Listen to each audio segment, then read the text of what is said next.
Bueno, pues muy buenas tardes, señores y señores. Bienvenidos a la Real Sociedad Económica Matritense de Amigos del País. Soy Manuel Rodríguez Alcaine, el presidente de la sociedad. Lo primero, disculparme por mi voz, que estoy un poco, creo que solo acatarrado, espero que no sea COVID. Iba a hacerme un test hoy, pero no me ha dado tiempo todavía.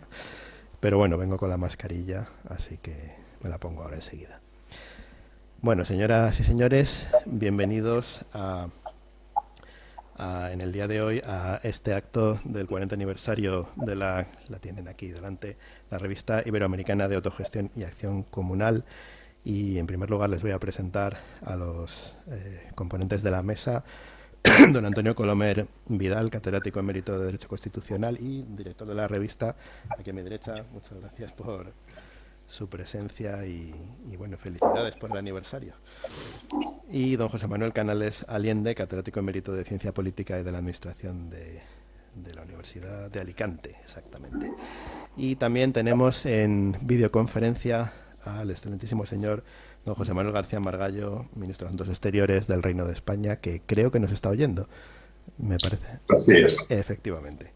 Pues muy bien, pues la verdad es que un aniversario de una revista como esta tiene su cabida en la matritense mejor que en ningún otro sitio, me atrevería yo a decir, porque en esta sociedad ya saben que nos dedicamos a la difusión de la cultura y también y además desde hace poco estamos haciendo cambios significativos en este asunto, en la difusión de trabajos académicos.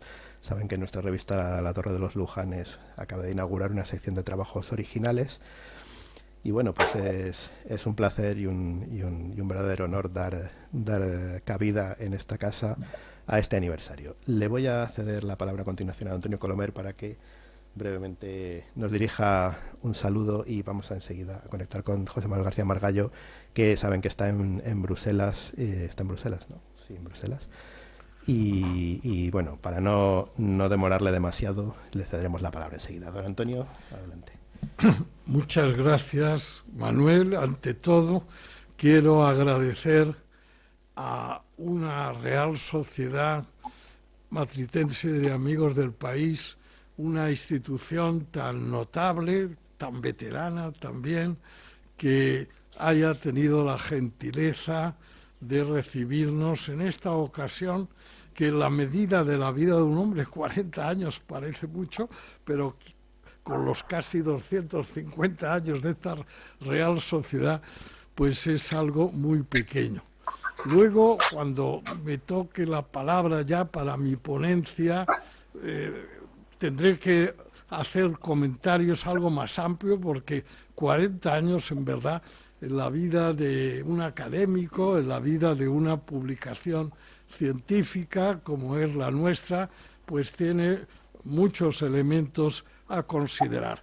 En esta primera intervención, aparte de este agradecimiento a la Real Sociedad Económica Matritense de Amigos del País, como era obligado, también quería agradecer a los miembros de la mesa, a mi querido amigo y colega, el profesor José Manuel Canales de la Universidad de Alicante, que ha sido un compañero fundamental en los últimos números de la revista para recabar colaboraciones muy importantes, de las que hablaremos luego más adelante.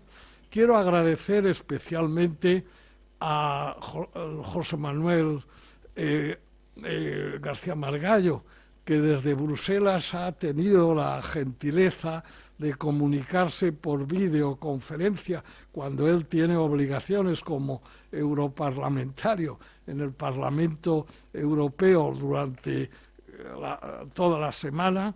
Muchas gracias, señor García Margallo, y que además colaboró en el número último del año pasado, este número 80, dedicado a la guerra y la paz en el horizonte de la guerra de Ucrania, con una entrevista que le hizo 12 preguntas para García Margallo, así se titulaba, un buen amigo y colaborador suyo, y al que también quiero agradecer, que aún no ha llegado, no sé si va a poder incorporarse porque esta mañana tenía compromisos en su condición de cónsul general de España en Edimburgo, en Escocia, y que es el que le hizo esa entrevista al señor García Margallo, y además en ese número publicó otro artículo sobre el tema del control del armamento nuclear en el orden jurídico y en el orden político internacional, también de mucho interés. Por lo tanto, a Ignacio Cartagena también mi gratitud, y habría que citar a otros muchos colaboradores.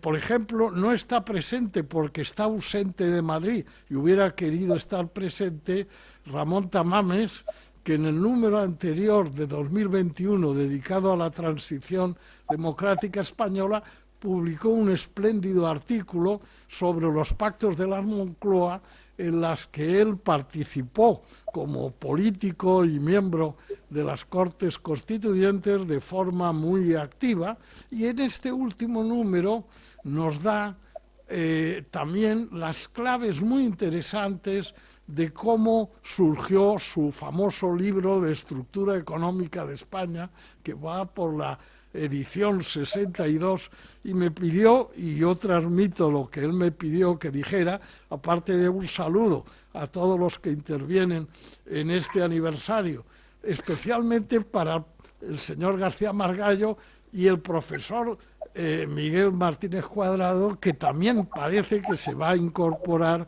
pues dentro de poco a esta sesión, como nos han dicho.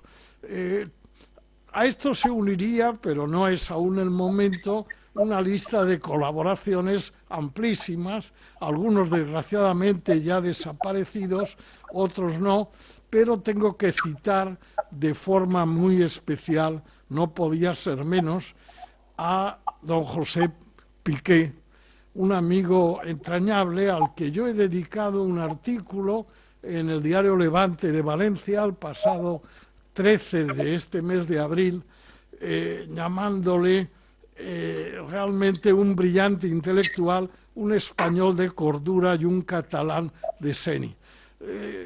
Sobre esto insistiré más tarde, pero quiero decir, porque es especialmente significativo, él colaboró en este número 80, y ahí está un trabajo espléndido suyo, pero él tenía especialmente interés de participar en esta sesión, y para no dejar de participar por ausentarse de Madrid o por algo, me pidió que fijáramos unos días en los que él sí que estuviera disponible. Y él me dijo el 24, el 25 o el 26 de abril o el 4 y 5 de mayo yo estaré completamente disponible. Y por eso elegimos este 26, porque era uno de los días en el que seguro que él iba a estar.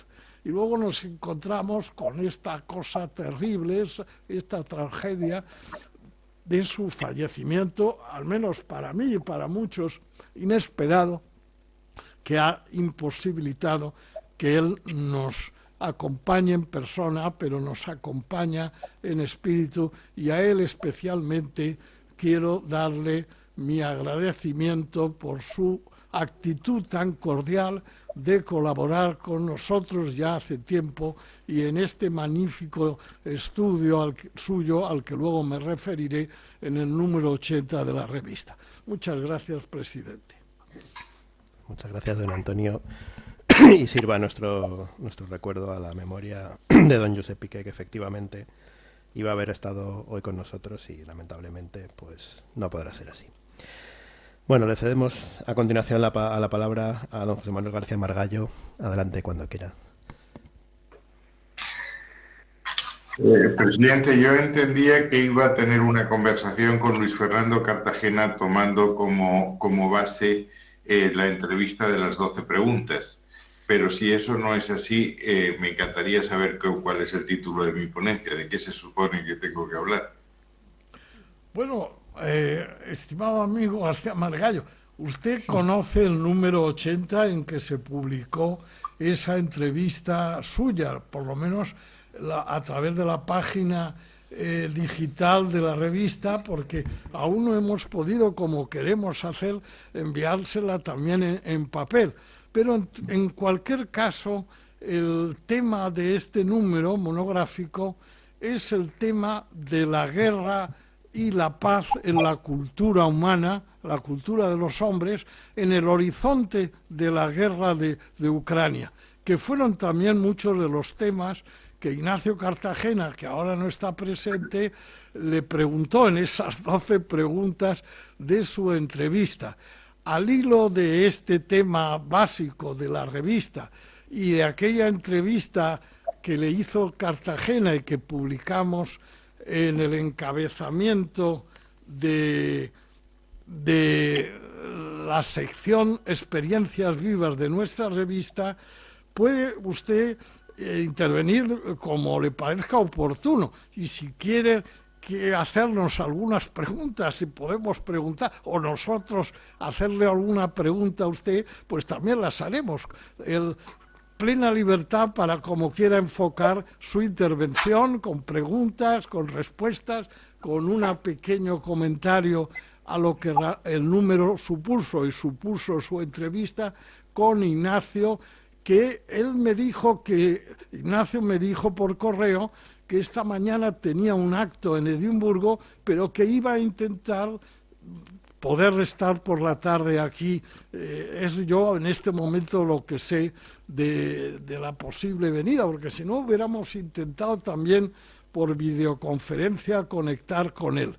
Pero además, un analista tan valioso como usted, seguro que las preguntas sobre el problema de la guerra y la paz en el orden político internacional, en las circunstancias actuales en las que estamos viviendo, van a ser muy interesantes oír lo que tenga que decirnos de forma breve, de la forma que usted considere oportuna, o si usted prefiere que le hagamos alguna pregunta o hacernos alguna pregunta, esa es otra posibilidad que ponemos a su disposición.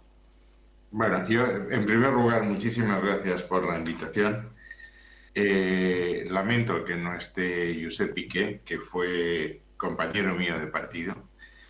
Fue presidente del Partido Popular de Cataluña en un momento extraordinariamente complicado, en el momento en que se elabora el Estatut de 2003, que dio luego lugar a una sentencia del Tribunal Constitucional y a una reacción de la sociedad catalana que entendió que era un atentado a la legitimidad del pueblo catalán, puesto que había sido votado en plebiscito, y trajo luego todas las consecuencias del proceso, que está muy lejos de estar cerrado.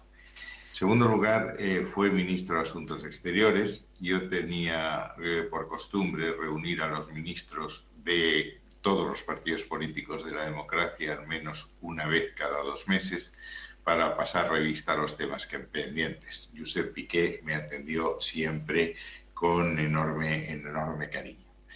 Josep Piqué tenía muy claro en el Ministerio de Asuntos Exteriores que la política exterior es una política de Estado y que esa política de Estado, por tanto, debe ser decidida por todas las fuerzas políticas, especialmente las más representativas.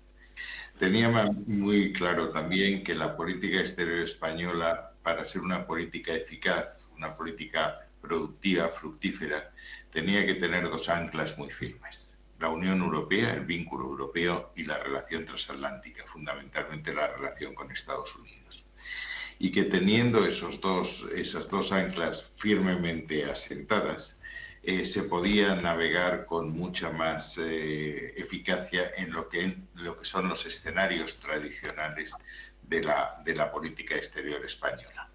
El primero, la primera prioridad ha sido y será el Magreb, las relaciones con los países del norte de África, muy especialmente con Argelia y con Marruecos, con la dificultad que supone el conciliar ambas posturas en un tema que sigue estando en el centro de la agenda, que es el problema del Sáhara Occidental. El segundo gran escenario de la política exterior española es Iberoamérica. Iberoamérica, que también en aquel momento estaba ya atravesando una situación extraordinariamente difícil.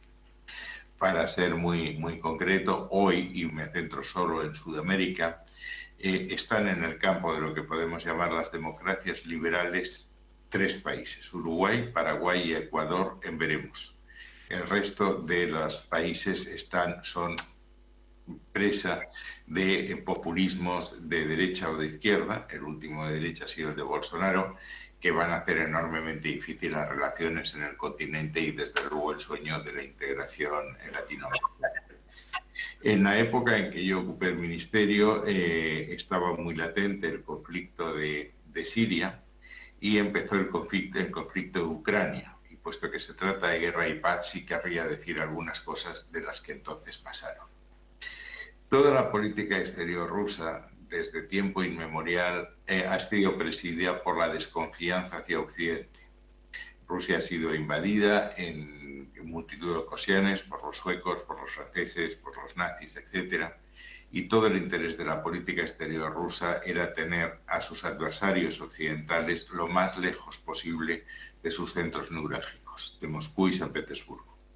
Eso explica la política exterior de los zares, fundamentalmente Pedro el Grande y Catalina la Grande, pero explica también la posición de la entonces Unión Soviética después de la guerra. Todo su interés fue crear un cinturón, un colchón de seguridad, insisto, que les separase de Occidente.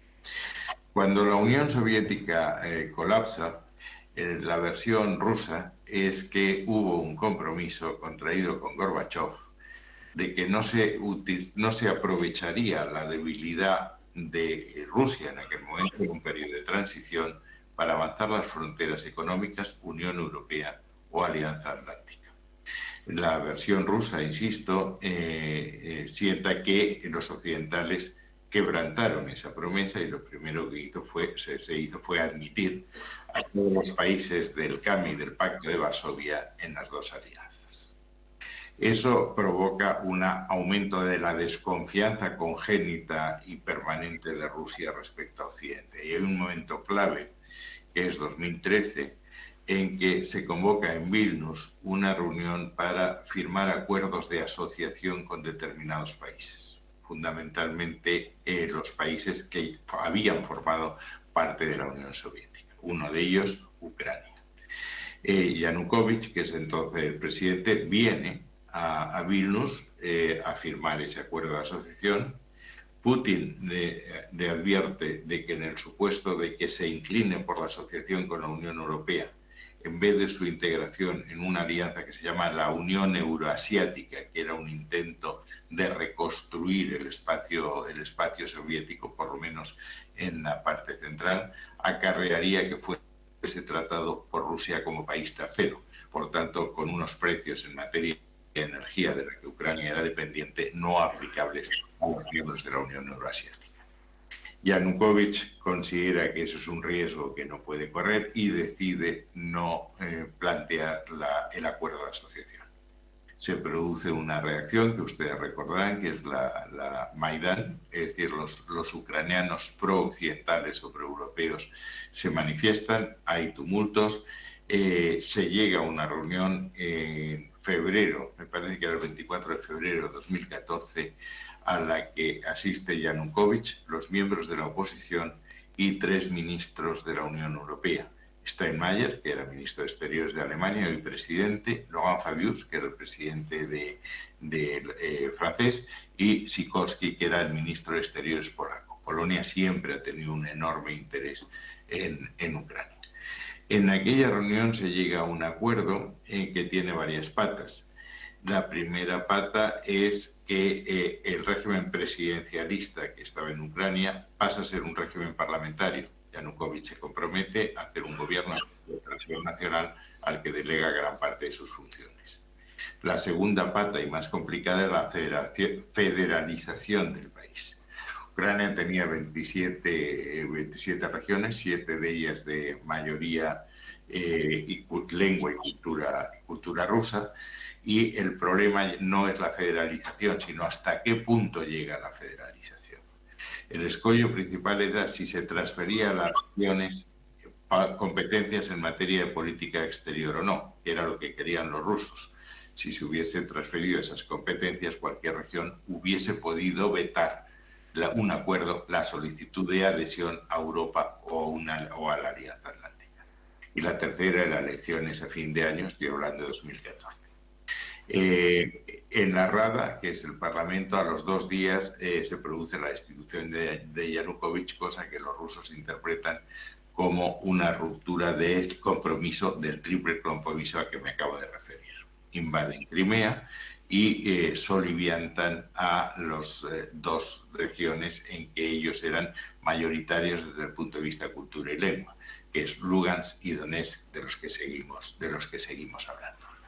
Se produce el conflicto, empiezan las sanciones a Rusia por la ocupación ilegal de Crimea y por el apoyo a los separatistas, pero las cosas no van a mayores. Hay 2 acuerdos en Minsk, lo cito porque puede ser el precedente, como termine la situación actual, en que se decide alto el fuego, retirada de las tropas a una distancia prudencial de la línea de fuego para evitar errores, y eso permanece hasta el 24 de febrero, en que Rusia decide invadir Ucrania.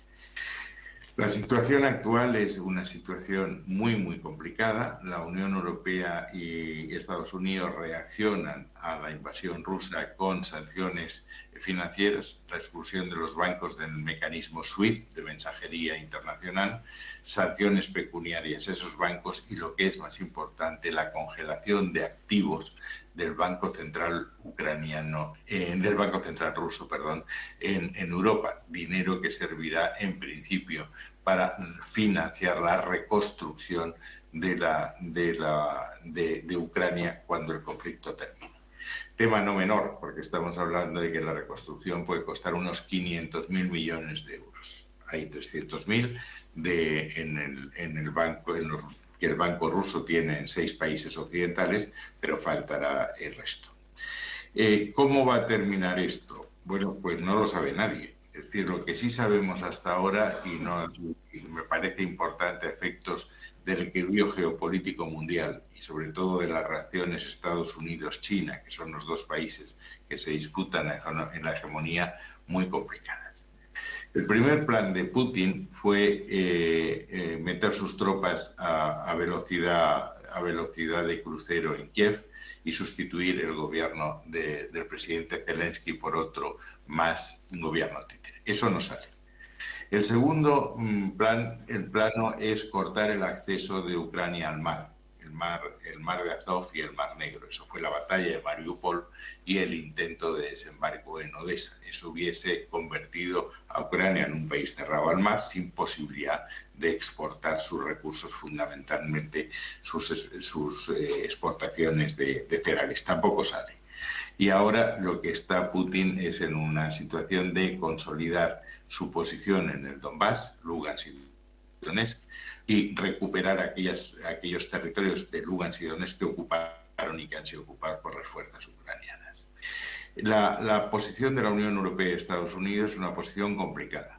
Se intenta ayudar a Ucrania, al ejército ucraniano, pero sin que eso suponga una escalada que pueda terminar en un conflicto abierto con Rusia, que por lo tanto se pega, pero con mesura. Parece que dentro de unos días, ahora que viene ya el buen tiempo, podemos vernos en una reapertura de hostilidades, bien por parte rusa, bien por parte ucraniana, intentando conquistar el territorio terminado. El problema es cómo termina esto. Obviamente, el título de su ponencia es Guerra y Paz. La paz termina siempre o empieza con una negociación.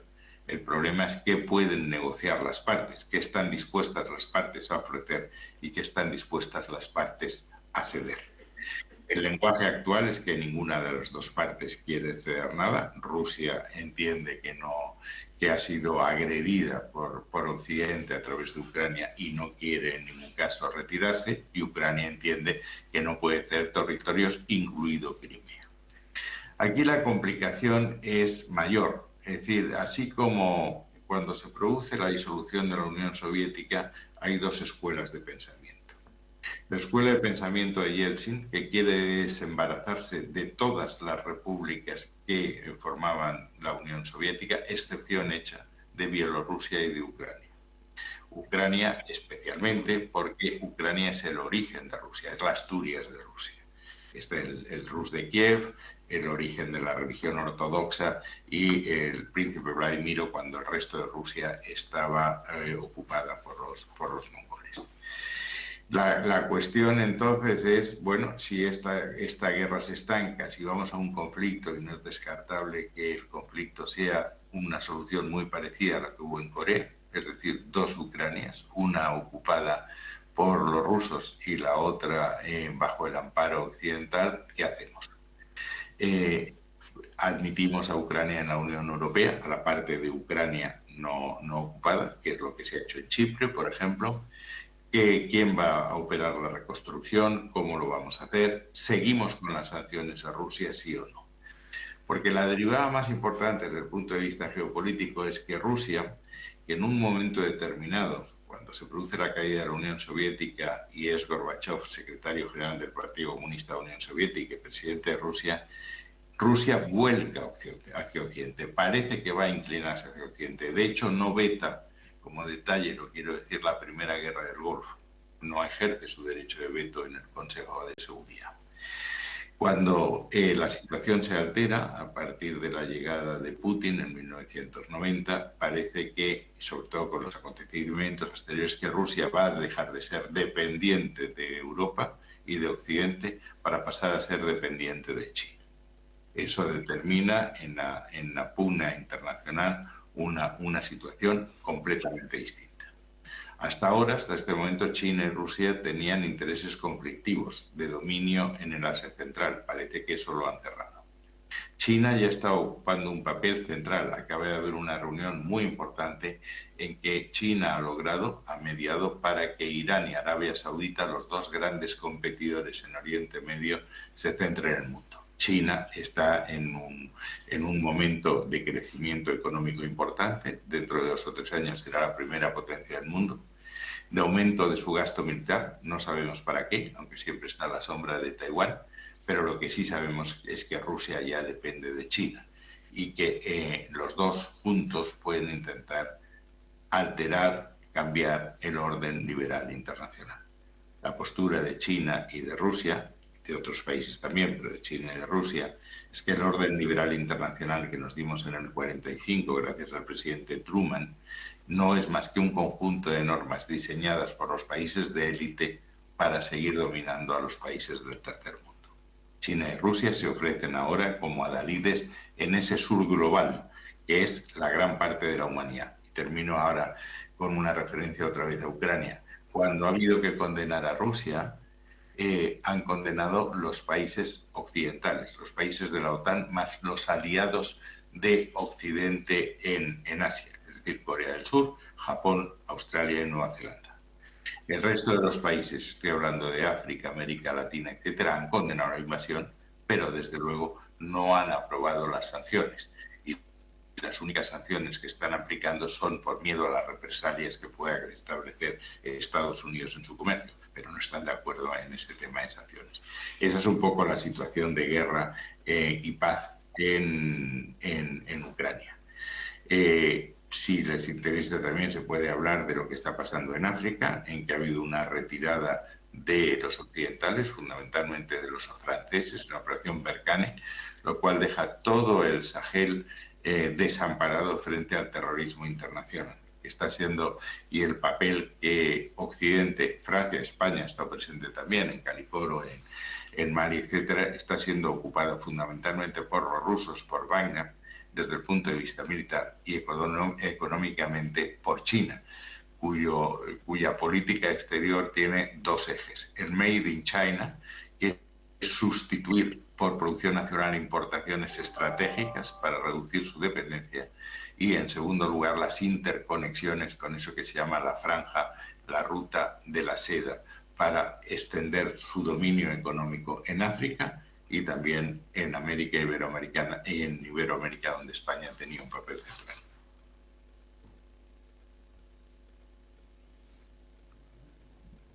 Muchas gracias. Realmente ha hecho usted un análisis extraordinariamente notable de la situación. Pero quizá la pregunta sería, aparte de ese fenómeno de penetración económica de China y política estratégica de Rusia en el sur, digamos en el sur que no está completamente alineado con Occidente y qué consecuencias esto tiene para el futuro, ¿cuál es la salida, pues, a esta situación tan complicada? Bueno, la respuesta evidente es qué debe hacer la Unión Europea en este escenario geoestratégico. Pero si me permite, antes de contestar a esa pregunta, es decir, ¿cuáles son los desafíos y las oportunidades que vamos a tener en esta década, en 2030? Lo digo de memoria y probablemente me olvide alguno. El primer gran problema que tenemos, la primera prioridad es el cambio climático. El cambio climático solamente es soluble con un acuerdo de las grandes potencias, fundamentalmente Estados Unidos, que es el primero, es China, es el segundo, y el tercero es la Unión Europea. Pero todo el resto de los países, India va a tener un peso muy importante en la demografía, en la economía mundial, también deben participar en este esfuerzo. Por eso cuando hablamos de China, decimos China es un rival sistémico, pero también es un colaborador necesario, por ejemplo, para resolver el tema del cambio climático. Ese es el primero. El segundo gran tema en el escenario mundial va a ser el cambio demográfico. La humanidad va a seguir creciendo de aquí a 10 años. Probablemente pasemos de 7.000 y pico a 8.000 millones de personas en el mundo, pero va a tener un crecimiento desigual. Va a crecer muy poco en la Unión Europea, muy poco en Estados Unidos, muy poco en Canadá y poco en China. Va a desarrollarse enormemente en el sudeste asiático y se va a desarrollar enormemente en África.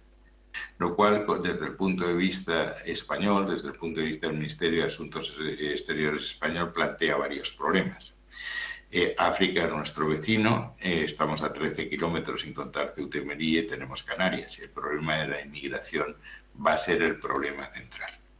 Una población que crece, una población joven y una población que aumenta de renta supone un potencial foco de inmigración irregular. He mencionado la renta porque, aunque parezca paradójico, a medida que aumenta la renta, estoy pensando en África, aumentan las tentaciones de emigrar a Europa. Cuando los países son pobres, la emigración se dedica a los vecinos de al lado.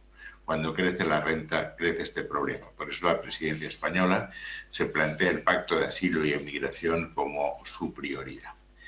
El tercer problema va a ser el envejecimiento de la población, que también va a ser un envejecimiento distinto. En los países desarrollados en los que estamos nosotros, la proporción de población mayores de 65 años va a ser muy superior a la que tenemos ahora, por dos fenómenos concurrentes, el aumento de la esperanza de vida y la disminución de la natalidad. La natalidad en la Unión Europea es extraordinariamente baja. En España me parece que estamos en el 1,12. Hijos por mujer, cuando la tasa de sustitución, es decir, para mantener la población constante, debía ser 2,1. Eso va a plantear una presión sobre el gasto público, pensiones, no hay más que ver lo que está pasando en Francia, pero también en sanidad, y también estamos viendo el problema que se está produciendo en todos los países europeos, porque cuanto más envejecida es la población, mayor es el gasto en sanidad. Se calcula que solo como consecuencia del fenómeno del envejecimiento, el gasto en sanidad va a subir un 2% del Producto Interior Bruto cada año. Como ejemplo de la importancia que tiene esto, he comido hoy con una diputada irlandesa. Irlanda es un país en donde gobiernan los dos partidos tradicionales, el Fine Gael, que es el Partido Popular, equivalente del Partido Popular, y el Fianna Fáil, que es el equivalente del Partido Socialista, gobiernan en coalición, ha tenido un crecimiento vertiginoso, hay pleno empleo, y sin embargo parece que esta coalición va a perder las elecciones en favor de un partido antisistema que es el Sinn Féin. ¿Por qué? Por dos problemas: la vivienda y la sanidad. No les chocará a ustedes que esos temas estén ahora presentes en nuestro calendario. La demografía, el envejecimiento, por tanto, es el siguiente problema. La siguiente megatendencia, es decir, tendencias muy difíciles de variar porque vienen muy del fondo de la historia y se mueven lentamente, pero no se les puede cambiar el rumbo. Los expertos dicen que es como el rumbo de un iceberg, que es muy difícil de controlar. Es que el crecimiento se ha desplazado ya a la región de Indo-Pacífico. En Europa ahora hay 3 economías de la Unión Europea que están entre las 10 primeras. Dentro de 10 años habrá 2 y dentro de 20 habrá 1, que es Alemania.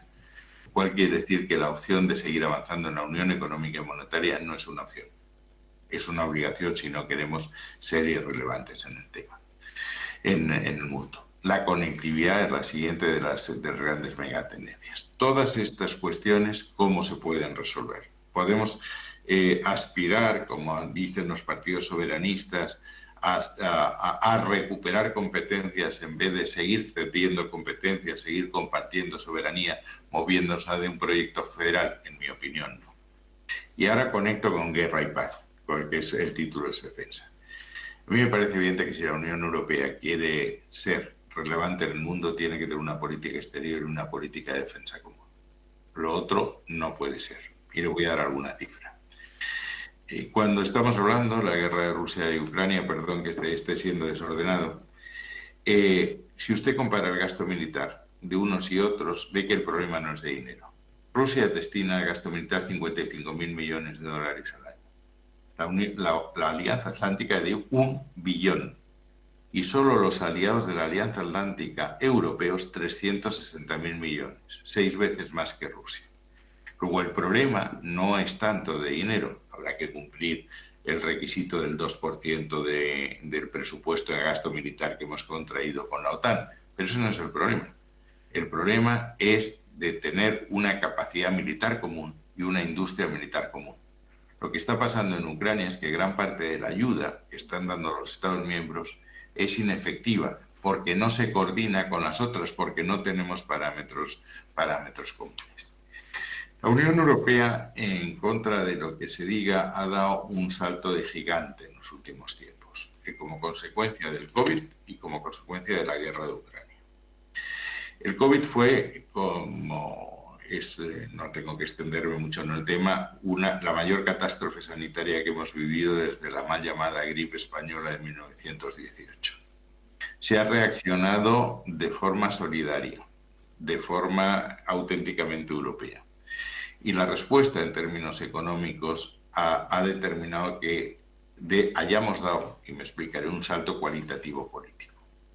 ¿Qué es lo que hizo el Banco Central Europeo? Mantener unos tipos de interés muy bajos, hasta hace muy poco tiempo, 11 años de intereses casi negativos, y poner en marcha 2 programas de compra de activos para inyectar liquidez al sistema. El último, el de compra pandémica. Los 2 han terminado ya. Pero se han movilizado 1,85 billones de euros. El siguiente paso fue, ya desde el punto no del Banco Central, sino de las instituciones, un programa de emergencia muy rápido, un programa que se basó en el SURE, empleo, fueron 100.000 millones, el MED, el Mecanismo de Estabilidad Sanitario, 100.000 millones, el Banco Europeo de Inversiones, 250.000 millones, 550.000 millones. Pero más significativo desde el punto de vista económico y político fueron los fondos Next Generation, que ha sido una emisión conjunta, subrayo conjunta, de la Unión Europea, respaldada por los presupuestos de la Unión Europea, no por los presupuestos nacionales, y que será amortizada con recursos europeos y no con recursos nacionales. Y ahora paso de la economía a la política. Por eso se habla del momento hamiltoniano. Los Estados Unidos de América nacieron cuando las 13 colonias mutualizaron la deuda que habían contraído en la Guerra de la Independencia. Nosotros entendemos que este salto, esta emisión conjunta, insisto, respaldada por un presupuesto común y amortizada con fondos europeos, es ese momento hamiltoniano. Lo que pasa es que hay que seguir avanzando en otros temas. Por tanto, la Unión Europea, y ya en materia de defensa, y con esto termino esta parte, no tenemos opción, nos la han dado. A pesar de lo que ha supuesto la intervención de Estados Unidos en Ucrania, ha intervenido porque Rusia es adversario de los Estados Unidos y su conexión con China afecta a los intereses americanos, los Estados Unidos no van a intervenir en la política internacional, salvo en aquellas áreas en que el interés americano esté afectado. Y esto no es de ahora. Quiero decir que no es de ahora porque parece que ha sido Trump. No ha sido Trump. El primero que lo hizo fue Obama. Obama en Siria decidió, intervinieron con enorme vigor. Hubo un momento en que Bashar al-Assad amenazó con utilizar armas químicas contra su pueblo. Hubo una amenaza expresa por parte del presidente Obama, diciendo que en el supuesto de que se traspasase la línea roja habría una intervención. Bashar al-Assad lo hizo, Obama no intervino y nos hemos retirado de allí. Y ahora quien está gestionando la paz en Siria son Rusia, Turquía e Irán. La retirada de Afganistán de Biden demuestra una vez más que los Estados Unidos no van a implicarse en guerras extrañas a lo que su interés esté amenazado. Y como he dicho anteriormente, en África no están presentes. Luego, Europa tiene que ser autónoma en política exterior y tiene que ser autónoma en política de defensa. Y probablemente tenga que ser autónoma en otros sectores. Aquí se está produciendo una resurrección del proteccionismo, del nacionalismo económico. El primero es China, el Made in China en sustitución de importaciones exteriores por producción local, pero el siguiente ha sido el ACTA, la Inflation Reduction Act de Biden, que pone encima de la mesa 360.000 millones de dólares para la transición energética y el coche eléctrico, condicionada a que las empresas sean empresas americanas o empresas ligadas a los Estados Unidos por el acuerdo NAFTA, México y Canadá, lo cual ha suscitado las protestas de la Unión Europea, porque eso supone excluir a las empresas europeas de exportar coches allí en contra de la Organización Mundial de Comercio. Por eso mi conclusión es que Europa tiene que entender que en esta nueva era de conflicto hegemónico entre dos grandes potencias, de desinterés de Estados Unidos en las zonas en que no esté America First, la Unión Europea tiene que avanzar en el proyecto en los términos en que me he expuesto anteriormente: completar la Unión Económica y Monetaria, política exterior y política de defensa, política de migración y política de asilo, y una reindustrialización de Europa si no queremos quedarnos atrás en la carrera del desarrollo. Pues muchas gracias, señor García Margallo. Como casi siempre, todas sus intervenciones son muy lúcidas y muy interesantes. Yo querría decir simplemente, en función de la cita que también hemos hecho de la obra de don José Piqué, que el artículo que publicamos en este número 80 de José Piqué, el nuevo escenario geopolítico y consecuencias para la paz mundial, él citaba también algunas de esas variables tan fundamentales que usted ha recogido: la demografía, la tecnología digital, la transición energética y medioambiental, la globalización o el desplazamiento desde el Atlántico al Indo-Pacífico como fenómenos fundamentales. Pero quiero hacer énfasis en que él insistía que todo ello había que intentar resolverlo desde acuerdos, desde el diálogo, porque si no se ponía en peligro el destino de la humanidad, y que con esto no había que jugar. Esto era tan importante que había que hacer un esfuerzo renovado por el diálogo pese a sus dificultades y por el entendimiento internacional. Y por eso me parece extraordinario que en sus reflexiones en cierta medida coincide con este comentario que en su artículo, en el número 80, hacía José Piqué, como no podía ser menos, entiendo yo, porque son de personas de cordura, como es usted y como era el entrañable y esperado sintiendo su ausencia profundamente, que es como yo quería iniciar esta intervención de hoy, José Piqué, y le doy el presidente si quiere dirigirse a don José Manuel García Margallo para algún otro comentario. Nada, simplemente agradecerle su intervención, que efectivamente ha sido muy lúcida y muy certera. Y nada, y agradecerle además su tiempo, que sé que es escaso, y nos ha dedicado llevo casi una hora. O sea que muchas gracias, don José Manuel García Margallo. Creo que... Muchísimas gracias por su intervención. Gracias.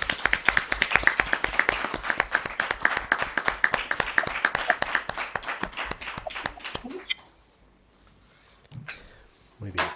Pues nada, le dejamos, que creo que tendrá ocupaciones.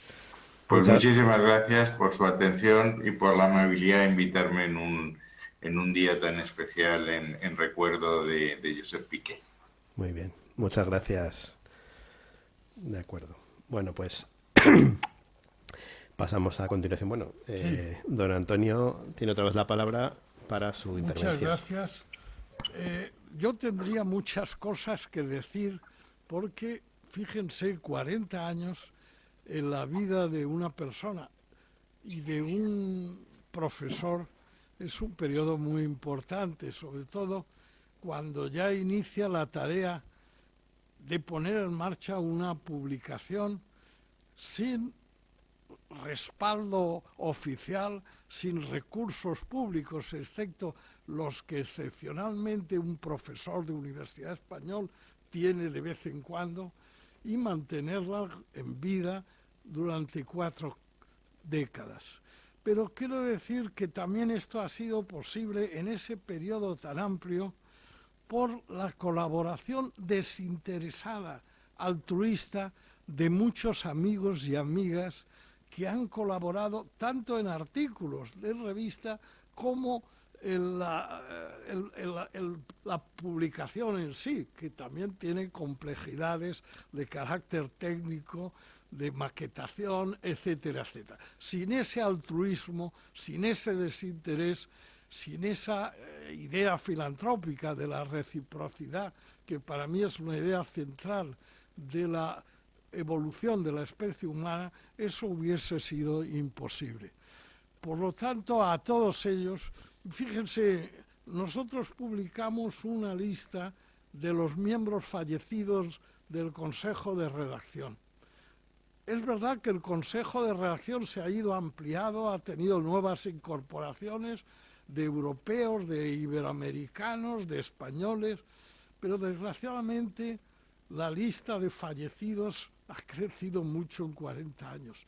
Y amigos entrañables, muy queridos y muy añorados, pero ellos también ahora son muy, para mí, necesario su recuerdo y el testimonio de gratitud imperecedera hacia todos ellos desde aquel año 83. Y refiriéndome a José Piqué, he de decirles que yo mi conexión con él no ha sido tanto como un político con varios ministerios y cargos políticos o cargos económicos como presidente del Círculo de Economía de Cataluña. Ha sido como un director de una publicación desde mi condición de director también de una revista.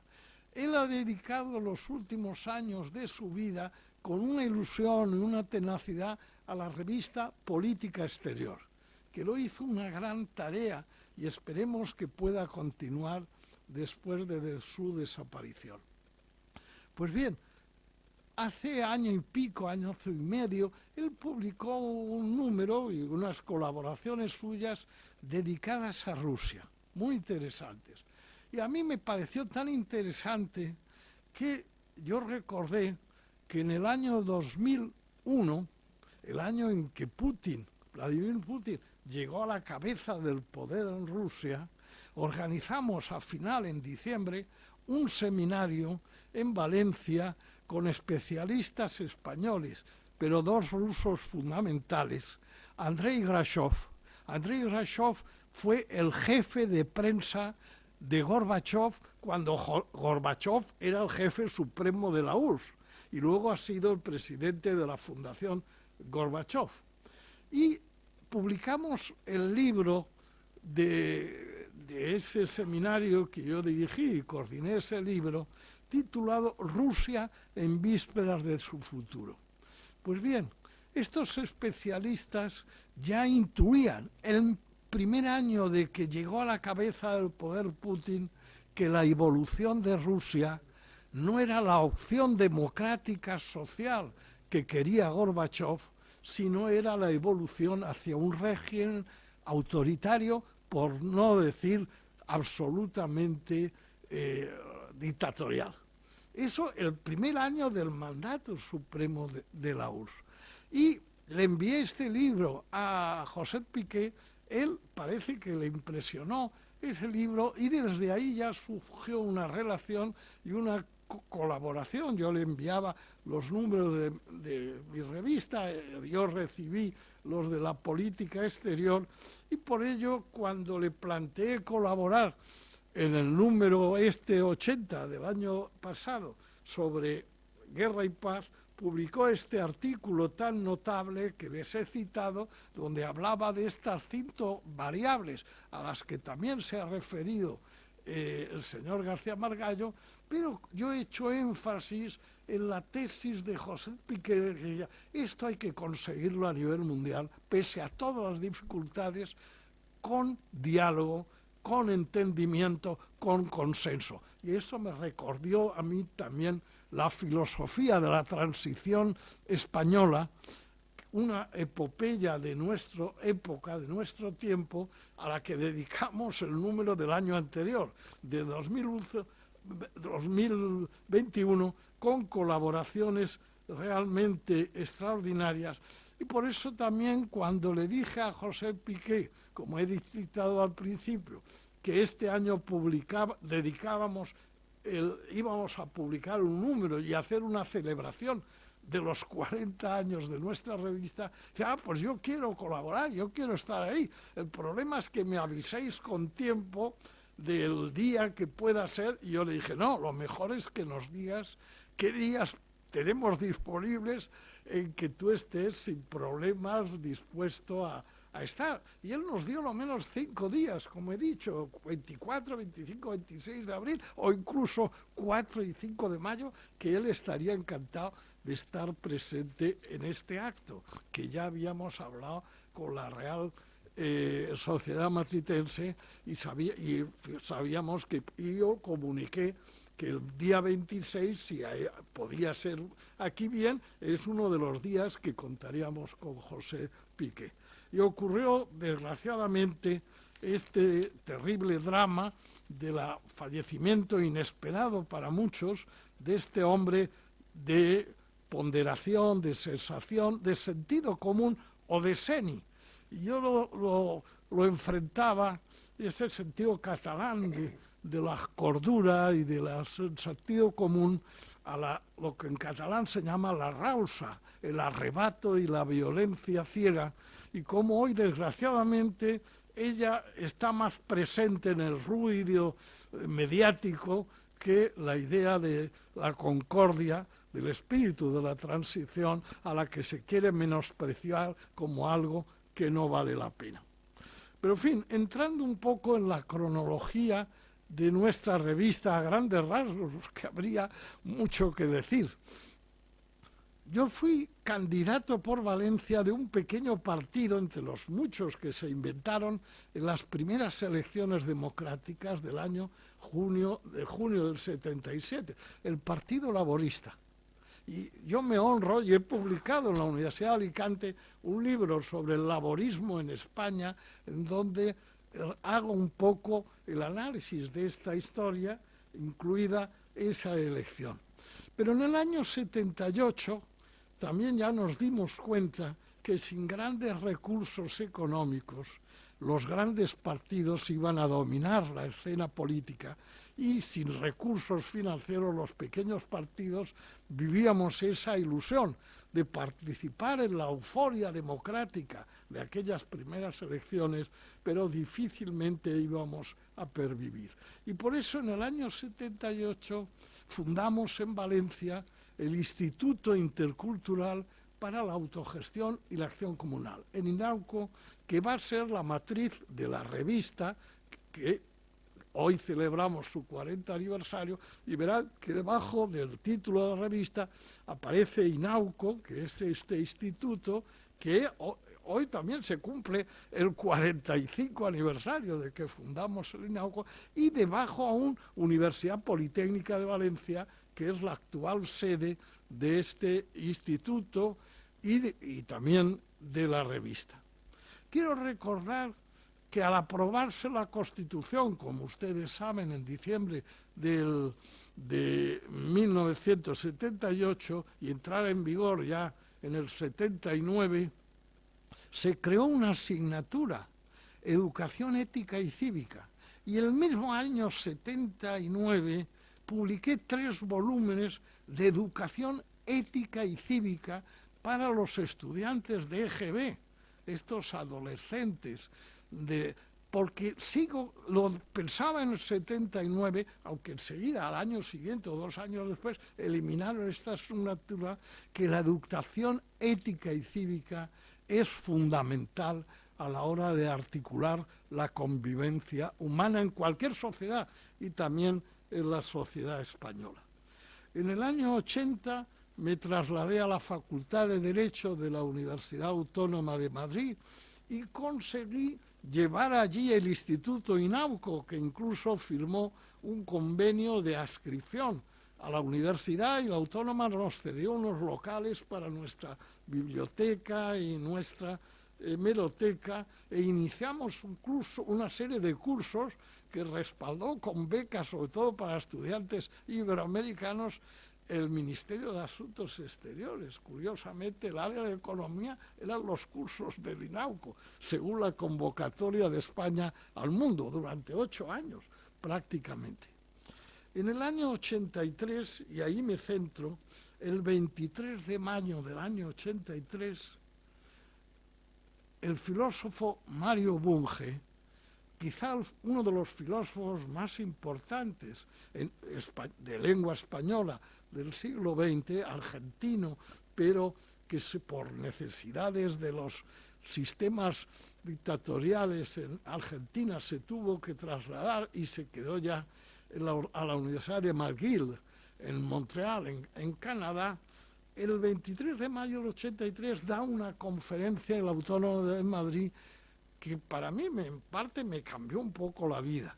Yo era un joven profesor junto a un maestro mucho mayor, como era Mario Bunge, y dio su conferencia sobre paradigmas y revoluciones, y dijo que había que tener el rigor intelectual en el paradigma como marco conceptual de toda teoría. A raíz de ello, tuvimos una relación, una empatía. Solo les diré que en octubre apareció el primer número de esta revista, por eso estamos cumpliendo o estamos acercándolo dentro de pocos meses a los 40 años. Mario Bunge se incorporó al consejo de redacción y colaboró muchas veces con sus trabajos, pero él, que había publicado en Canadá empezaba a publicar su famoso Tratado de Filosofía en inglés, luego se tradujo al español en 8 volúmenes, y en ese número 1, la nota del artículo de presentación, yo citaba esa influencia de la conferencia de Mario Bunge.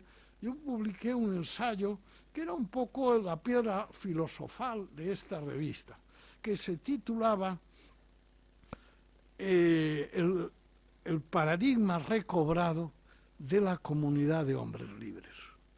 El paradigma recobrado de la comunidad de hombres libres. Luego, en obras posteriores, resumí ese paradigma y lo llamé el paradigma de la comunidad de los libres.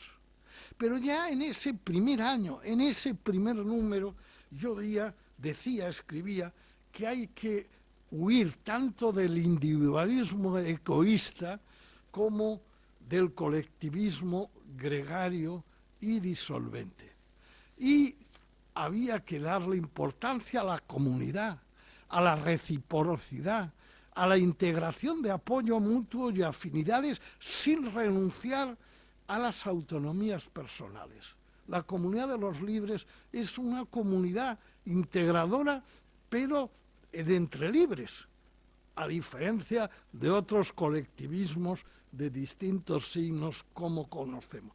Y también el carácter intercultural del instituto que habíamos fundado 5 años antes, o la propia idea de la comunidad, autogestión, participación, era una idea de transversalidad en el conjunto de las ciencias sociales. Por eso hemos tratado temas de educación, de política, de economía, de filosofía, de derecho, a lo largo de estos 40 años. Y cuando se cumplieron 25 años de la revista y 30 del instituto, en 2008, empezamos con la edición digital de la revista junto con la de en papel, y ahí tienen ustedes todos los números desde 2008 hasta ahora, hasta este último número. Y ese año también hubo algo importante. Decidimos fundar todos los años el Premio Gigante del Espíritu para personalidades tanto españolas como extranjeras, pero personalidades que por su calidad humana, que por su calidad intelectual, pero sobre todo por devoción a preocuparse por las gentes con mayores problemas, con mayores dificultades, con un espíritu de reciprocidad. Y se le dio ese primer año a un economista chileno que nos acompañó desde el principio, Juan Guillermo Espinosa, un hombre extraordinario, uno de los fundadores de la revista, y a otro hombre extraordinario, el antropólogo francés Dominique Temple, gran teórico de la teoría de la reciprocidad. Temple siempre nos ha inspirado en la importancia que el principio de reciprocidad o de reciprocidad de dones tiene en la cultura, las culturas amerindias. Pero es curioso, el propio Dominique Temple dice, pero eso no es una curiosidad de civilizaciones de salvajes o de primitivos o de indígenas. Es que si ustedes leen Aristóteles, en su Ética a Nicómaco, un ensayo fundamental sobre la ética en Aristóteles, Aristóteles dice, hace 2500 años, la reciprocidad es lo fundamental y es el fundamento de valores sociales como la justicia o la amistad. Ser justos, bueno, lo decía esto ya Homero en la Odisea, antes que amigos, ser justos es lo fundamental. Pues bien, a toda esta filosofía que puede tener raíces en las culturas amerindias, pero en el fundamento filosófico de Occidente, como son los grandes filósofos griegos de hace 2500 años, nosotros somos también fundamentales.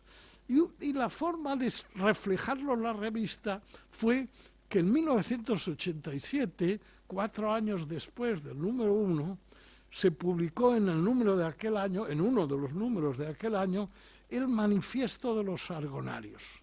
Argonarios es un neologismo que yo me inventé para hablar del mito de Ulises y de sus compañeros en la Odisea, diciendo, es que este es un conjunto de hombres basados en la cooperación, que todos participan tanto en la concepción del proyecto como en la aceptación, en la ejecución, en el diseño, en una tarea entrelazada en la propia dignidad del trabajo de todos, que es una tarea común y compartida.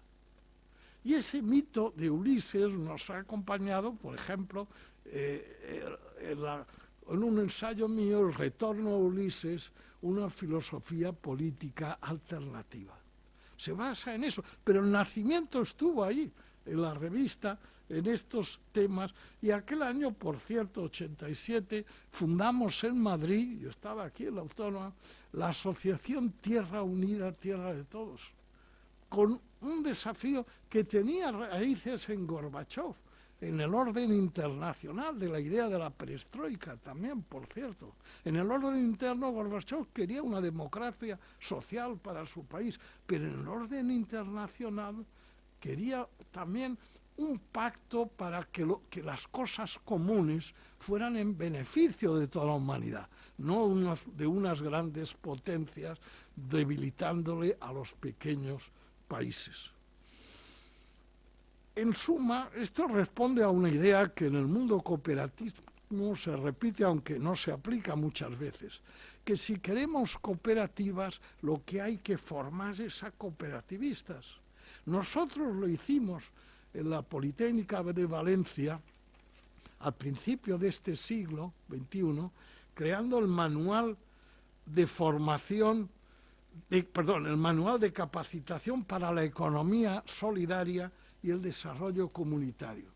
Y el INAUCO, con un esfuerzo extraordinario en que la Universidad Politécnica le ayudó también, empleamos por barco centenares de manuales, un manual de 750 páginas que pesa 2 kilos cada uno, casi 1 millar de ejemplares gratis para que se distribuyera a trabajadores que quisieran crecer creando esta economía solidaria y este desarrollo comunitario. Y ahí nos ayudó mucho 2 organizaciones iberoamericanas, la Confederación Latinoamericana de Cooperativas y Mutuales de Trabajadores, COLACOT, y la Organización de las Mutuas de América, que ha estado presidida por un mutualista argentino. Y lo hemos hecho con desprendimiento porque nos creíamos que era un deber moral, como era deber moral publicar ese número 78-79-2021 de la transición y ser herederos y fieles a su espíritu y a lo que supuso la mejor gente de distintas tendencias dispuestos a acordar, a pactar acuerdos en mejora del conjunto de la población, y lo miserable es que ahora se desprecie esa herencia histórica, no política, esa herencia histórica en la historia de España. A ese espíritu era fiel, sin lugar a dudas, José Piqué, García Margallo, mi admirado Adolfo Suárez, que a título póstumo le dimos un premio gigante del espíritu, que es una escultura de una paloma que está depositada en el Museo de la Transición y Adolfo Suárez, allí en su ciudad natal de Cebreros, y lo hicimos en presencia de 2 de sus hermanos en un acto muy emocionante hace un par de años. Desde 2002-2003, el Instituto INAUCO y la revista volvió a Valencia, a la Universidad Politécnica de Valencia, y allí tiene su sede. Por eso la revista desde entonces se edita debajo del INAUCO con el nombre de Universidad Politécnica de Valencia. Yo quiero agradecer especialmente a José Manuel Canales, lo tanto que nos ha ayudado en estos últimos nuevos, pero podríamos citar a otros muchos, además del admirado José Piqué, a Martínez Cuadrado, que desgraciadamente, al propio Ramón Tamames, que hubiera querido estar aquí presente, si no hubiera hoy ya planeado estar ausente de Madrid, o a tantos y tantos que han colaborado, y si ustedes entran en la web de la revista podrán leer todos estos trabajos, ya les digo, desde el número de 2008, o en la biblioteca, que va a tener por lo menos 2 ejemplares de la revista para que ustedes los consulten. Esta revista, que siempre desde el año 83 está estructurada en una presentación, en unos artículos de estudio y otros de experiencias vivas, de casos, porque la metodología de casos, tanto de éxito como de fracaso, nos enseñan mucho cara al futuro. De noticias, y ahí aparecen, por ejemplo, los últimos premios gigantes del espíritu, o de publicaciones, como esta que les recordaba yo, que publica en el número 80 Ramón Tamames sobre historia de un libro y nos da las claves de la estructura económica de España, ese libro que es tan notable en la historia de la economía española sin lugar a dudas. Pues bien, este año 2003, en otoño, porque estos libros en los últimos años aparecen en otoño, finales de septiembre, octubre, aparecerá el número 81. Y hemos decidido que el lema, siempre se intenta que haya un lema, que no sea demasiado misceláneo, aunque a veces también lo es. Este año va a ser el de la celebración de los 40 años, va a girar en torno a la verdad, la justicia, la participación y la comunidad. Valores y principios en una sociedad cambiante a la que tenemos que aferrarnos, ser un asidero irrenunciable para no acabar a la deriva, que es un riesgo que está así.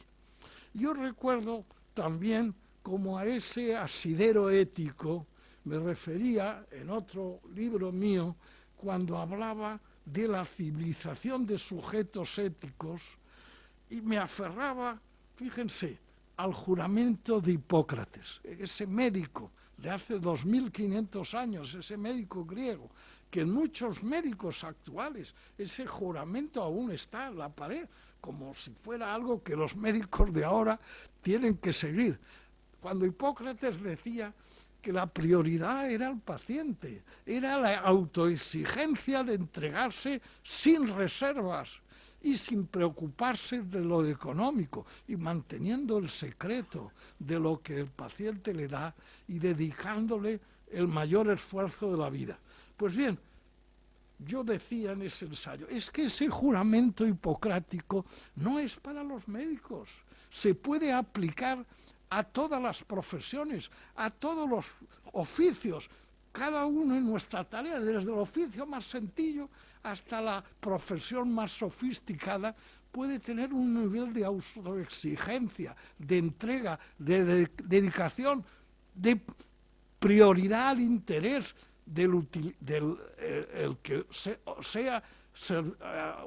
use sus servicios, o sea un ciudadano, que el político, que también es una profesión, sin lugar a dudas, tiene que servirle, pero servirle de verdad, con una especie de trasunto de este juramento hipocrático, porque al final, fíjense, si todos en nuestros deberes personales, cívicos, profesionales, en nuestras responsabilidades de autoexigencia, cumpliéramos con el máximo, ojalá nos acercáramos a lo que Hipócrates pedía hace 2500 años, del entrecruzamiento de estos deberes bien cumplidos, de estas responsabilidades a conciencia, emanarían de manera natural nuestros derechos, sin necesidad de que hubiera la posibilidad de esas luchas a ultranza ahora por tal derecho o cual derecho. No, esto sería la emanación natural de esta dialéctica de los deberes y responsabilidades cumplidos. Y para finalizar, quiero decirles que a mis 81 años no soy un ingenuo que crea que con esto va a desaparecer la violencia del mundo o la maldad. Van a persistir, pero posiblemente podemos crear la conciencia de la negatividad de estos fenómenos. Podemos creer que hay una opción necesaria por el bien hacer entre los justos, como un freno imprescindible en el que todos tenemos que colaborar. Muchas gracias.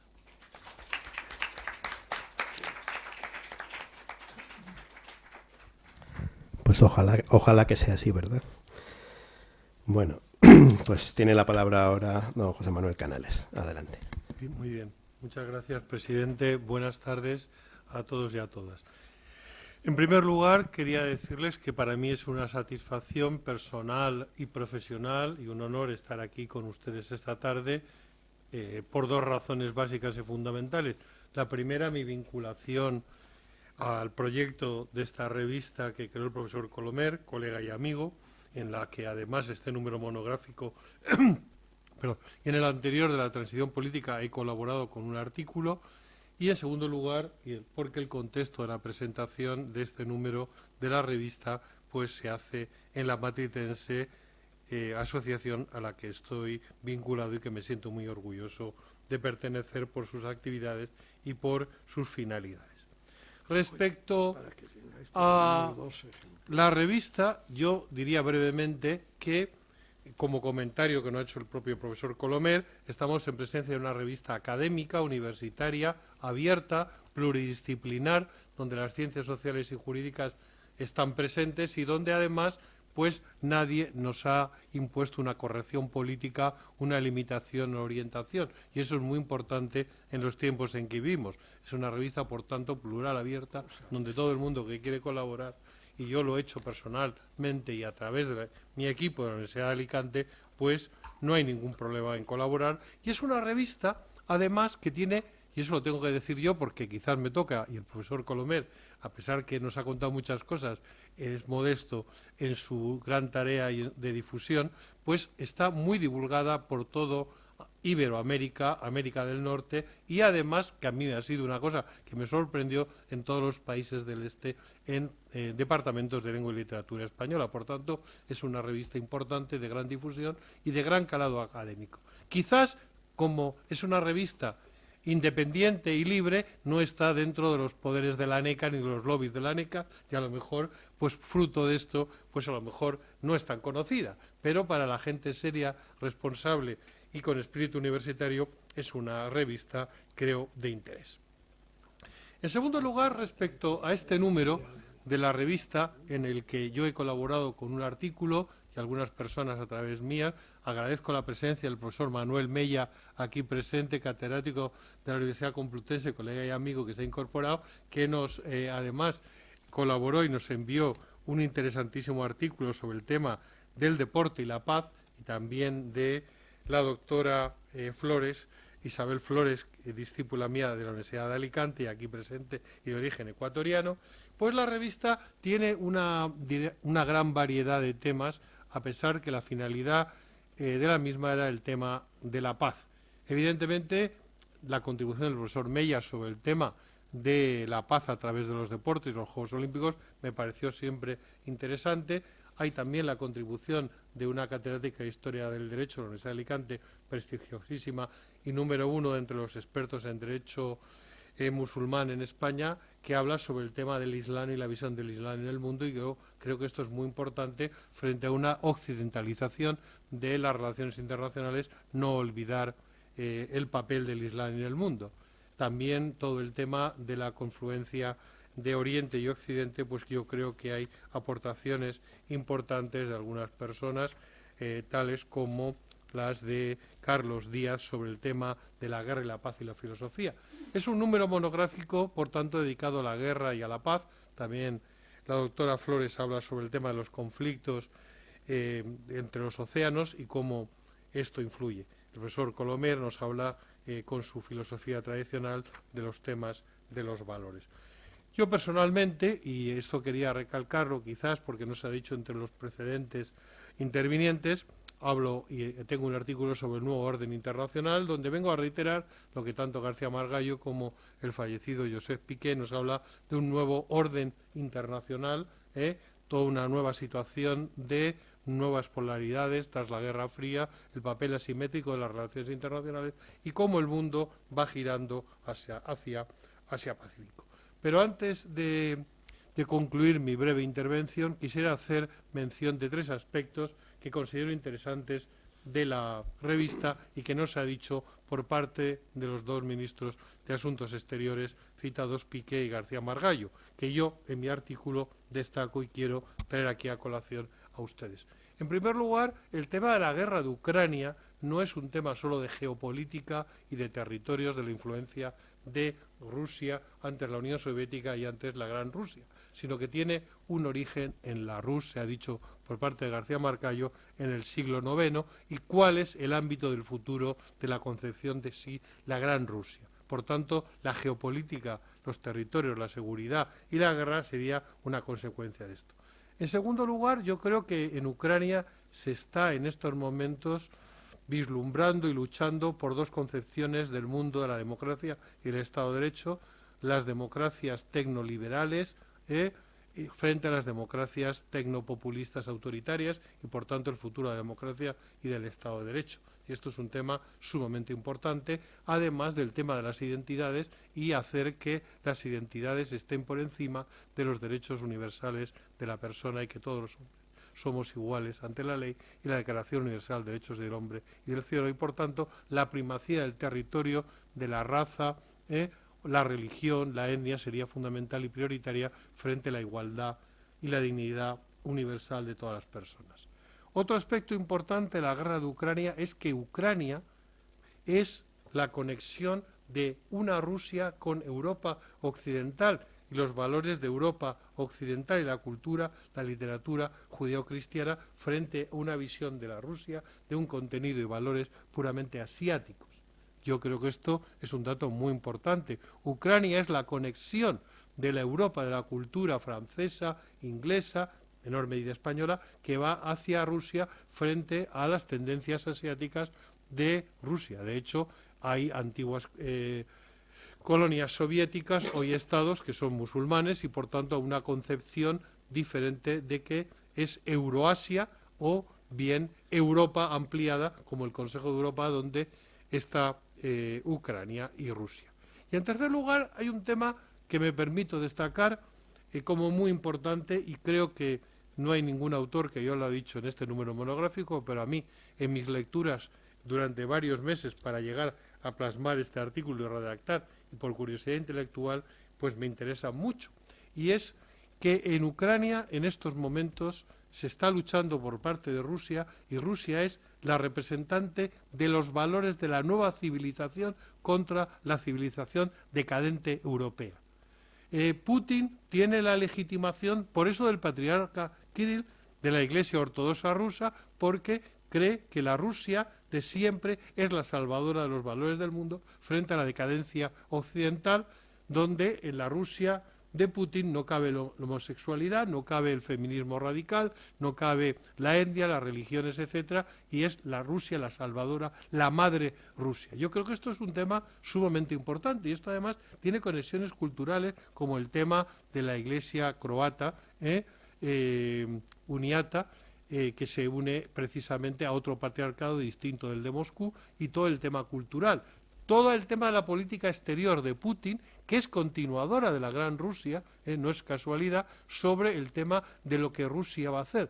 De alguna forma, yo creo que una hipótesis es que mientras que el poder económico y militar va a ser China, Rusia pretende inculturar de estos nuevos valores frente a la decadencia de Europa, que mete en su lugar nuevos derechos, permite toda una serie de disfunciones, etcétera, permite el divorcio, permite el aborto, etcétera. Vean ustedes, por eso, la manifestación de Putin apareciendo en la Iglesia del Salvador como el gran regenerador de la Rusia del futuro y de toda la geopolítica mundial. Yo creo que este aspecto es importante.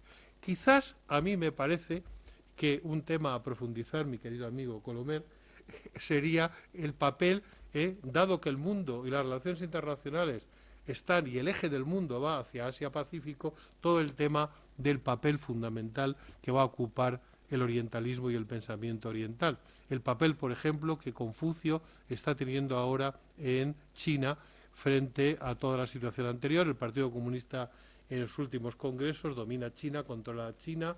Xi Jinping es el líder que va a continuar, pero curiosamente el Partido Comunista Chino no tiene los valores de la sociedad china tradicionales y vuelve al tema de Confucio que es utilizado. El tema oriental es un tema muy importante y cómo la cultura oriental está influyendo y cómo todos estos valores del orientalismo también de Confucio se unen al tema de Corea, Japón, etcétera, y cómo el mundo oriental pues va a jugar un papel muy importante en las futuras relaciones internacionales. Esto es para mí un poco la idea, aparte de la personalidad, la comunidad de varios autores en la revista que me parecen como valores muy importantes en la lucha contra la guerra y para lograr la paz.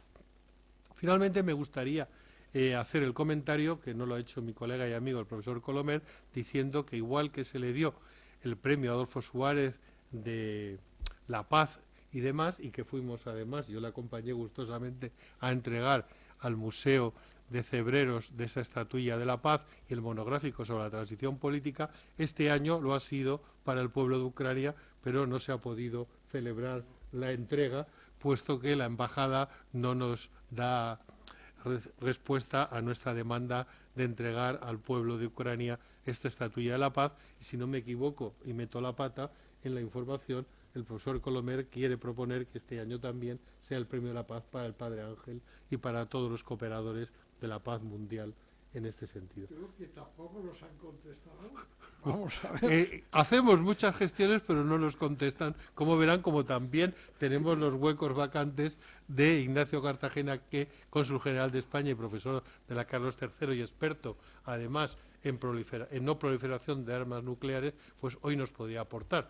Diré además que Ignacio Cartagena, aparte de mi amistad familiar con él, de toda la vida, puesto que es alicantino y diplomático de carrera brillante, fue uno de los diplomáticos españoles sancionados y expulsados de Moscú, de la embajada. Por tanto, su experiencia sobre Rusia es notable y además nos podría aportar muchísimas cuestiones, y si no me equivoco fue jefe de gabinete en la última etapa de José Manuel García Margallo en el Ministerio de Asuntos Exteriores, y es persona además muy sensible a todo el tema y el mayor experto español de la carrera diplomática en el tema de no proliferación de nucleares a través de la negociación en distintos lugares y tratados, y ha estado destinado también en Ginebra en la sede de la Conferencia Internacional de Seguridad. Pues bien, estos son mis breves comentarios o aportaciones en esta tarde para no aburrirles más sobre la revista y agradecerles su presencia, y si el presidente y Colomer quieren decir alguna cosa, pues encantado. Bueno, primero aplaudirte también.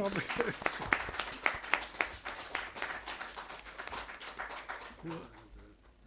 Bien, le he consultado al presidente, porque yo en eso soy muy protocolariamente respetuoso, pero creo que sería interesante si alguno de ustedes quiere hacer alguna pregunta, sí, una aclaración, tanto sobre la intervención, lo que ha dicho José Manuel Canales, como lo que yo he dicho, o incluso a distancia, lo que nos ha dicho el profesor José Manuel García Margallo, pues este sería el momento, estamos a su disposición, con mucho gusto, para dedicar unos minutos a intercambiar algunas ideas o intentar dar respuesta. Ya veremos a las preguntas que ustedes planteen para cerrar el acto, ¿no? Exactamente. Si tienen alguna pregunta, alguna cuestión que quieran transmitir. Hay que decir, solo antes de darte para que mediten la pregunta que van a hacer, que habría que haber citado a muchos colaboradores de este número. El profesor Miguel Martínez Cuadrado también iba a intervenir, del consejo de redacción de la revista y patrono de la fundación de la que depende el Instituto INAUCO. Está aquí con nosotros el profesor José Carlos de Bartolomé, y también el de la Universidad Politécnica de Valencia, y el profesor José Luis López González de la Autónoma de Madrid, que siempre figura como el representante del INAUCO y de RIDA en todos los ejemplares en Madrid, porque durante una larga etapa el INAUCO y RIDA estuvieron en la Autónoma de Madrid, pero él sigue siendo allí nuestro representante, ¿no? Y el caso de José Carlos, además de en el Consejo de Redacción de la revista, en realidad jurídicamente el Instituto INAUCO y otro instituto, que es el de Iberoamérica y el Mediterráneo, su hermano menor, el IBEM, dependen de una fundación que yo presido, que se llama Fundación Libre Académica para la Enseñanza y la Cultura, FLAPE, que se fundó en el año 75, es decir, que es la repercusora de todo, y entre el patronato, él es también uno de los patronos de la Fundación FLAPE, del instituto y de la revista. Bueno, están de apagafuegos para todo, ¿no? Bueno, y ahora, a ver, anímense ustedes a preguntar algo. Creo que el señor Canales tenía un comentario. Bueno, yo en Alicante no somos tan prolíficos como la Universidad Politécnica de Valencia, como ustedes pueden comprobar por las intervenciones del profesor Colomer. Pero sí que les quería trasladar en este coloquio amistoso, abierto, en una cosa que yo descubrí en las lecturas que yo hice durante varios meses para redactar el artículo sobre las nuevas relaciones internacionales sobre Rusia y Ucrania, que es que descubrí que el ideólogo mayor de Putin, el que ha tenido un atentado y ha muerto recientemente, resulta que era un seguidor fiel del peronismo. Es decir, realmente esto para mí fue un descubrimiento y cómo realmente en Rusia se implantan muchísimas técnicas, tácticas y mucha ideología del peronismo. Y claro, para mí esto fue un shock terrible que no he podido todavía comprobar en las fuentes ni ir a Buenos Aires y hablar con mis colegas argentinos. Lo he hecho por correo y por internet y claro, ellos han sido los más sorprendidos. Cómo Perón influye en la concepción de la Gran Rusia y del nuevo orden internacional. Para mí es un tema abierto que ya les brindo para ustedes por la curiosidad intelectual que es también para mí sobre este tema de Rusia y Ucrania, que yo creo que tiene muchísimas variantes y muchísimos aspectos, aparte de los que ya conocemos, por desgracia, de la guerra.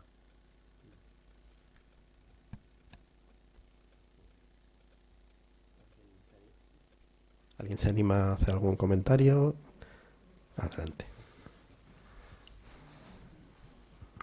Sí, buenas tardes. Yo quería felicitarles por este número de 80 de la revista. Ha resultado muy interesante el acto. Lo que nos ha contado el ministro García Margallo ha sido de sumo interés, así como lo del profesor Colomer sobre los antecedentes de esta revista, que no sabía yo que costaba tanto en los avances desde el principio, pero que ha tenido un resultado espléndido. Y también muy interesante lo del profesor Canales, sus anotaciones, sus apuntes que nos ha dado sobre Rusia, que nos han hecho, en fin, reflexionar sobre ello y que esperamos con impaciencia el número 81 de la próxima revista. Muchas gracias. Muchas gracias. Bueno, pues si no hay ningún comentario más, yo creo que... sí, tenemos al fondo otro. Vamos a ver si llega. Buenas tardes, muchas gracias por la palabra. Yo realmente estoy muy contenta de poder, primero, ser parte de la revista ya 2 veces y también por las intervenciones. Han sido muy interesantes lo que nos contó el exministro, también lo que nos ha contado el profesor Colomer y el profesor Canales. Creo que hay que evidenciar y para mí destacar los valores que ha mencionado el profesor Colomer. Considerando cómo ha evolucionado la sociedad, vale la pena volver a esos estudios cívicos que en algún momento a mí personalmente me daban en la escuela. Ahora no sé si se da todavía y creo que eso es fundamental para crear realmente una ciudadanía global, que es lo que necesitamos. Con respecto a las anotaciones del profesor Canales, siempre...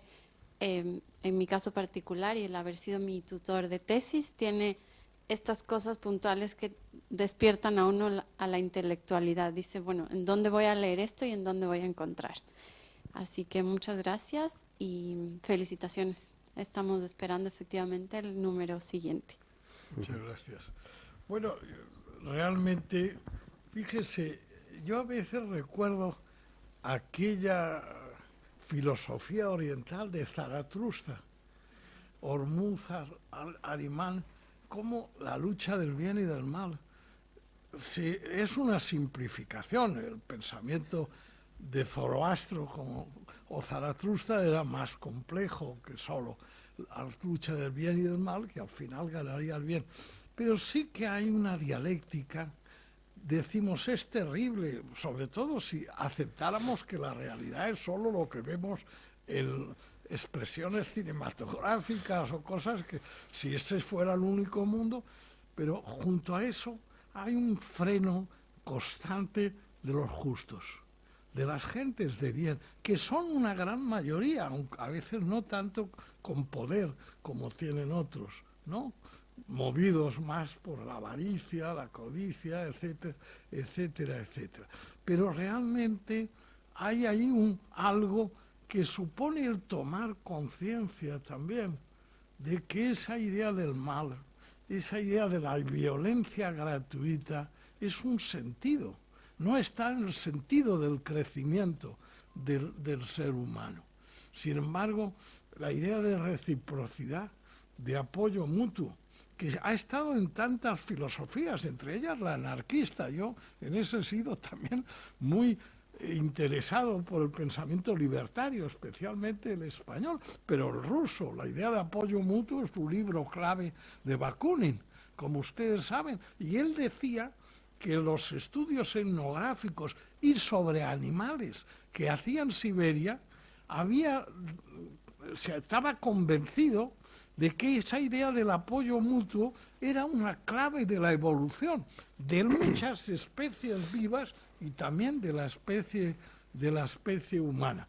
Pues en esa línea queremos contribuir y también aceptando que pueden haber contribuciones variadas y distintas, no puede ser un cuerpo monolítico y hegemónico de pensamiento, no, se enriquece también desde la variedad. La idea de la reciprocidad, de la solidaridad, puede tener afluentes, ¿verdad?, comunes que vayan al río común, al cauce común de la evolución positiva, de la evolución humana, ¿no? Entonces, ojalá podamos seguir contribuyendo en alguna pequeña medida a esa evolución positiva frente a otras formas que claramente son autodestructivas, como estamos viendo en tantos fenómenos de guerra, de violencia, etcétera, etcétera. Muchas gracias. Usted que también ha colaborado con artículos en la revista en 2 ocasiones y esperemos que siga colaborando cara al futuro. Bueno, pues entonces acabamos con esta nota de optimismo que realmente yo comparto, porque efectivamente estaba pensando, según hablaba el profesor Colomer, realmente es así. La evolución humana se basa en la solidaridad y realmente una mala acción tiene una gran difusión, y lo cual prueba que realmente la mayor parte de las personas son buenas. Una sociedad tan compleja como la que tenemos no se podría mantener si todos nos dedicáramos a fastidiar al prójimo, ¿verdad? Bueno, pues con esta reflexión positiva nos vamos con una sonrisa. Creo que hemos dado buena cuenta de este aniversario de la revista, que buena prueba del valor que tiene es la cantidad de temas interesantes que han salido esta tarde, que hemos ido desde Rusia, Ucrania, al Islam, a las relaciones internacionales, a la no proliferación de armas nucleares, al medio ambiente. Nos ha faltado la energía y el agua, que eso es otro melón importante, pero la verdad que hemos tratado quizá de los temas más importantes que nos acucian al ser humano del siglo XXI, ¿verdad? Pues nada. Y reiterar, presidente, nuestro agradecimiento a la Real Sociedad Matritense de Amigos del País por ser nuestros anfitriones de forma tan generosa hoy para este acto. Un verdadero placer, y ya saben dónde tienen su casa. Muchas gracias a todos por su presencia. Y, sí. Bueno, nos han preparado aquí, saben que es un pequeño acto protocolario que tenemos en esta casa, que es para recordar esto. Vamos a ver cuál. Vaya. Justamente nos ha salido. El lazo rojo es una sorpresa. Sí. Aquí está. Antonio, un aplauso. Para recordar. Es un gran honor, ¿eh? Para recordar su paso por la Matritense hoy y este acto. Y don José Manuel. Muchas gracias. Pues nada más y muchas gracias a todos.